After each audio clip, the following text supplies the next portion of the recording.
প্রথমত আল্লাহ বলেছেন আল্লাহ বিযিকরিল্লাহি তাতমাইন্নুল কুলুব, আল্লাহ তাআলার জিকির এটা মানুষ অন্তরকে প্রশান্ত করে। বিধায় অন্য ব্যস্ততা কমিয়ে আল্লাহর সাথে একান্ত যোগাযোগ বাড়ানো, আল্লাহর স্মরণ, আল্লাহর জিকির এটা বৃদ্ধি করা, এটা হবে আপনার ডিপ্রেশন দূর করবার অন্যতম উপায়।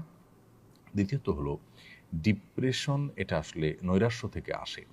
আল্লাহর প্রতি বিশ্বাস যদি কারোর প্রগাঢ় হয়, আল্লাহ রহমান রাহমিন, আল্লাহ সব কিছু করতে পারেন, এই বিশ্বাস যদি কারোর থাকে, তাহলে তার মধ্যে ডিপ্রেশন কাজ করতে পারে না। বিধায় আমাদের ঈমান, আমাদের আল্লাহর প্রতি বিশ্বাস, আস্থা, এগুলো যদি আমরা বাড়াতে পারি, ইনশাআল্লাহ ডিপ্রেশন কমে যাবে। অর্থাৎ ঈমান এবং তাকওয়ার চর্চা বাড়াতে হবে। তৃতীয়ত ইস্তেগফার, আল্লাহর কাছে নিজের গুনাহ এবং পাপাচারের জন্য যদি ক্ষমা প্রার্থনা করেন, তাহলে সেক্ষেত্রে আল্লাহ তাআলা আপনার ডিপ্রেশন এবং দুশ্চিন্তা দূর করে দিবেন। হাদিসে আসছে নবী সাল্লাল্লাহু আলাইহি ওয়াসাল্লাম বলেছেন, মাল্লাযিমান ইস্তিগফার জাআলাল্লাহু মিন কুল্লি দিকিন মাখরাজা ওয়া মিন কুল্লি হাম্মিন ফারাজা। যে ব্যক্তি ইস্তেগফারকে আঁকড়ে ধরবে, অর্থাৎ সবসময় ইস্তেগফার করতেই থাকবে, আল্লাহ তাআলা তাকে সকল সংকটাপন্ন পরিস্থিতি থেকে বের হওয়ার পথ আবিষ্কার করে দিবেন, সকল পেরেশানি থেকে আল্লাহ তাআলা তাকে মুক্তি দান করবেন। এর পাশাপাশি চতুর্থ যে বিষয়টি বলতে চাই তা হলো দুরূদ পাঠ করা। বেশি বেশি দুরূদ পাঠ করলে সেটাও আমাদের দুশ্চিন্তা, পেরেশানি, ডিপ্রেশনকে দূর করবে ইনশাআল্লাহ, কারণ দুরূদের মাধ্যমেও সেটি হবে বলে হাদিসে রয়েছে। এবং সর্বশেষ বলতে চাই যে বিশেষ দোয়া আছে নবী সাল্লাল্লাহু আলাইহি ওয়াসাল্লামের, আল্লাহুম্মা ইন্নী আউযু বিকা মিনাল হাম্মি ওয়াল হাযান। আল্লাহ আপনার কাছে টেনশন, ডিপ্রেশন, দুশ্চিন্তা থেকে পানা চাই। এই দোয়াটা বেশি করে পড়বেন, ইনশাআল্লাহ আল্লাহ তাআলা আপনাকে হেফাজত করবেন। রিদওয়ান আহমেদ আপনি লিখেছেন, আমি ওয়াসওয়াসার কারণে অনেক সমস্যায় ভুগছি, এর সমাধান কি? অনেক ভাইয়েরা আমাদের, অনেক বোনেরা আমাদের ওয়াসওয়াসার রোগে ভুগছেন। ওয়াসওয়াসার রোগটা খুবই ভয়ঙ্কর একটা রোগ, একজন মানুষকে মানসিকভাবে অনেক অসুস্থ করে দেয়। আজকে জুমার পরও আমার মসজিদে অনেক দূর থেকে একজন ভাই এসেছেন তার বাবা সহকারে। তিনি ভয়ঙ্কর ওয়াসওয়াসার রোগে ভুগছেন। মামাতো বোনের সাথে তার বিবাহ ঠিক হয়েছে, কিন্তু মামির সাথে কোনো প্রকার হুরমতে মোসাহারা হলো কিনা, অজান্তে কোনো প্রকার কোনো কিছু হলো কিনা, তার তরফ থেকে না হলে মামির তরফ থেকে হলো কিনা, এটা নিয়ে সে ওয়াসওয়াসায় ভুগছে।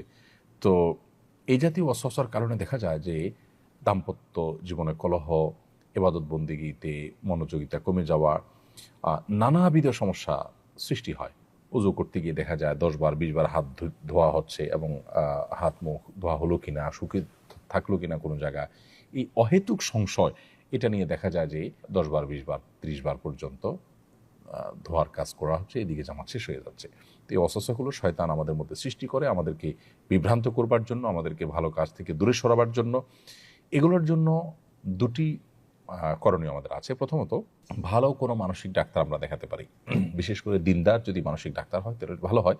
যদিও সাইকোলজির এই জগতে বেশিরভাগই আপনার সেকুলারিজমের দাপট এবং দৌরাত্ম অনেক বেশি। দিনমুখী যারা আছেন তাদের এই সেক্টরে এগিয়ে আসা উচিত, কারণ এখন গোটা পৃথিবীতেই মানুষের যে সমস্ত সমস্যাগুলো দিন দিন বেড়ে চলেছে, এর মধ্যে সাইকোলজিক্যাল সমস্যা অনেক বেশি। সো এখানে ভালো কোনো সাইকিয়াট্রিস্ট, সাইকোলজিস্টের শরণাপন্ন হওয়া, এটা একটা ব্যাপার। আর দ্বিতীয়ত হলো ভালো কোনো রাকি শরণাপন্ন হওয়া।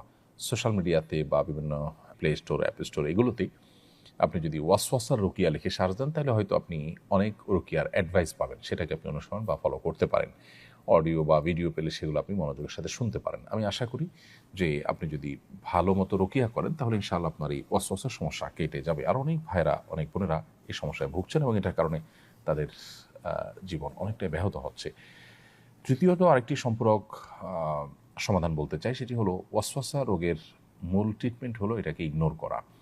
যিনি ওয়াসওয়াসা রোগে ভুগছেন তার এটা বোঝা উচিত, এটা শয়তান আমাকে পেরেশান করবার জন্য করছে। অতএব এটাকে আমলে নেওয়া মানে হলো শয়তানের কাজটাকে ত্বরান্বিত করা এবং সহজতর করা। ওয়াসওয়াসা দিয়ে শরীয়তের কোনো কিছু সাব্যস্ত হয় না।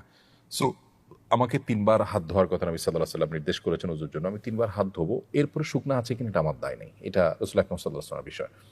পেশাব করার পর অহেতুক ওয়াসওয়াসা যে ফোঁটা আসলো কিনা, আরও আরেকটা ফোঁটা বের হলো কিনা, এগুলো দূর করবার জন্য নবী সাল্লাল্লাহু আলাইহি ওয়াসাল্লাম নিজে বলেছেন যে ভেজা হাত পাক কাপড়ের উপর দিয়ে মারার জন্য, যাতে করে কোনো প্রকার ওয়াসওয়াসার কারণে আপনি পেরেশান হওয়ার সুযোগই না থাকে। কারণ আপনি দেখবেন যে সব পানির ফোঁটা, আমি তো পানি একটু আগে মেরেছি, অত এগুলো পানির ফোঁটা। সো কোনো কিছু উজু করতে গিয়ে একটু পানি দেখলাম, আর এটা পেশাব বের হলো কিনা, এটা নিয়ে আমি অহেতুক পেরেশানিতে পড়ে গেলাম, আবার কাপড় পাল্টাপাল্টিতে চলে গেলাম, এদিকে জামাত শেষ হয়ে গেল।